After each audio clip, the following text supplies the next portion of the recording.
Sabi mo sa katabi mo, hindi mo hawak ang iyong buhay. Amen? Alam nyo, we try our best para at least malang mapahaba ang ating buhay. Di ba? We try our best.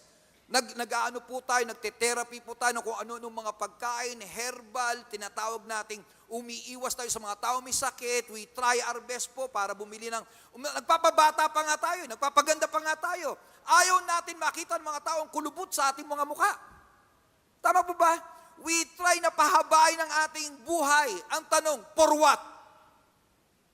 Pinahaba mo ang buhay mo, para saan? Meron bang kahulugan kung bakit mo pinahaba ang buhay mo? Ang kahalagahan ng buhay natin dito sa mundo ay hindi mga kayamanan. Ang kahalagahan ng ating buhay dito sa mundo hindi po yung kasikatan. Ang kahalagahan ng ating buhay dito sa mundo ay ang pagsunog sa kalooban ng ating Diyos. Yun ang katuturan kung bakit tayo ipinanganak. Amen. So hindi po natin nabibili ang panahon. Ito'y pinagkakalob sa atin ng panahon. Ito'y kaloob. Ito'y gift. It's a gift. Sabi nga, tuwing nagbe-birthday po tayo, sino po rito ang nagbe-birthday? Pakitaas ang kamay. Yan. Meron bang hindi nagbe-birthday dito? Ay, nandun na po yun sa sementeryo. Lahat po tayo, tama po ba yun? Nagbe-birthday tayo. Sabi ito, pag nagbe-birthday ka, don't count the years of your life. Instead, count the life in your years. Amen? Huwag mo raw bilangin ang ang taon sa iyong buhay. Bilangin mo raw, sukatin mo raw ang buhay mo sa mga taong binibigay sa iyo ng Diyos. Does our life really count? Amen. Pangalawang maling pananaw. Ito po, nakagagawa tayo ng panahon. We can make our time. Alam niyo, yan din po yung sinabi nung mayaman doon po sa Biblia. Sabi, ang yaman-yaman ko na. Hindi na kasi yung aking kayamanan. Kaya gigibayin ko yung aking warehouse o yung sabi niya, yung barn ko. Yung aking kamalig, gigibayin ko, magpapagawa ko ng mas malaki. Yung malaking-malaking bahay. Malaking-malaking sabihin natin, imbakan. Para pagka imbak ko lahat yon, ako ay mabubuhay na lang mariwasa for the rest of my life. Tapos sabi ng Panginoon, hangal. Paano kung ngayong gabi kunin kita? Ano mangyayari sa kayamanan mo? You cannot extend your life. No, you cannot extend your life. Sabi po rito, pangarap mo o layunin ng Diyos? Karamihan sa atin ay katulad ng hangal na mayaman na ginugula ang kanyang panahon sa pagkamkam ng maraming kayamanan. Dahil ang nasa isip natin ay magkaroon ng kinabukasan na mariwasa. Walang masama dito. Walang masama dyan. If you want to get rich, wala pong masama na maging mayaman ka. Pero ang masama kung ang iyong isipan nakatutok na lang sa pagiging mayaman. Again, ang purpose, for what? Para lang sa iyong kasarapan? Yun lang ba?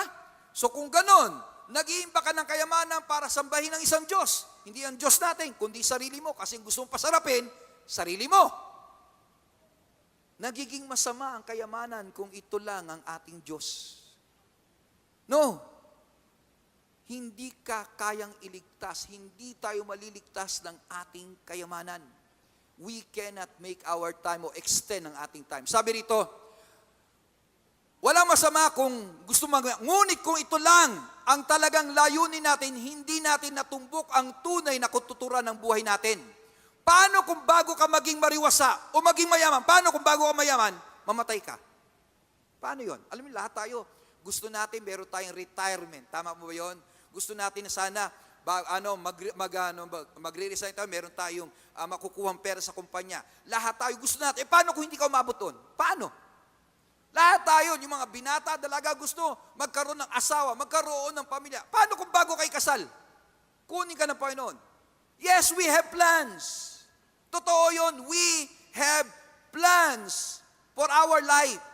Pero ang tanong, does it coincide with the plan of God?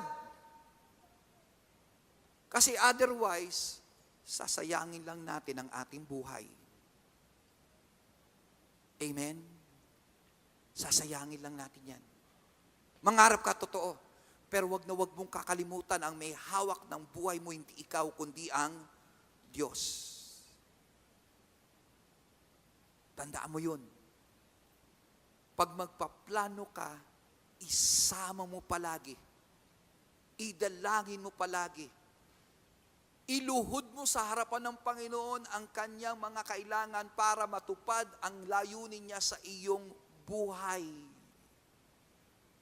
Ang iyong mga pangarap, maging presidente, mayaman, sikat, magkaroon ng pamilya, all of those things are bonus. Hindi yun ang primary reason bakit ka ipinanganak. Lahat yun, kagamitan lamang para matupad mo ang iyong layunin. Amen? So wag po tayong padaya sa kaaway. Baka pinupuno ka ng sobrang blessing, nakalimutan mo yung pinagmumulan ng blessing. Nakatuon na lang tayo doon. Oo, mangarap ka. Pero wag kang masyadong nakatuon to the point that you miss every day doing the will of God. Amen? Pangatlong maling pananaw natin, sabi dito, babawi tayo sa nawawalang panahon. Babawi, hindi ako naka-attend nung party natin nung Christmas, babawi ako sa iyo. Tama ba yun? May mga ganun tayo, babawi tayo. Alam nyo, isa pa rin yan sa, hindi po natin kayang bawiin ng panahon. Hindi po. Sabi nito, ang nasayang na. Tama. It's useless po. Na kapag natapon po sa lapag, yung tinatawag gatas, iinumin mo pa ba yun? Hindi na. Hindi mo na pwede inumin yun. Hindi mo na pwedeng ibalik yun. When it's spilled. You cannot bring it back. Sabi ito, wala na tayong magagawa sa panahong nasayang natin. Kailanman hindi natin ito mababawi. Kaya useless na palagi kang balik ng balik kung nakaraan lang, kung nung bata lang sana ako, kung nauna lamang sana noon pa, sana tumigil ka na. Tumigil ka ng balik sa nakaraan at palagi nang hihinayang, itigil mo na yan.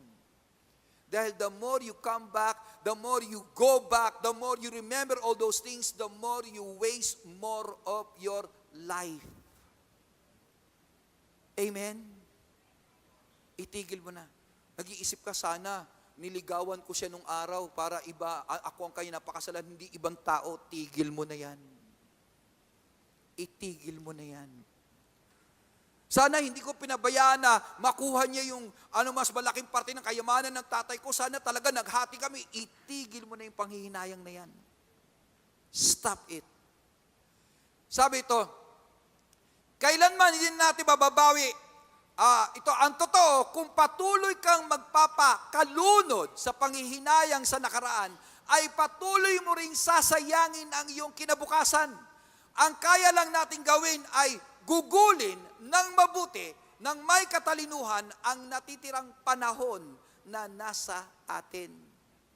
That's the only thing that we can do. May natitira ka pang buhay. Sabi mo sa katabi mo, may natitira ka pang buhay. Amen? Sabi, may natitira ka pang buhay. Huwag mo nang sayangin ito. Yes, you might have wasted more of your life on the past. You can do nothing about it. Learn from it, but do not dwell on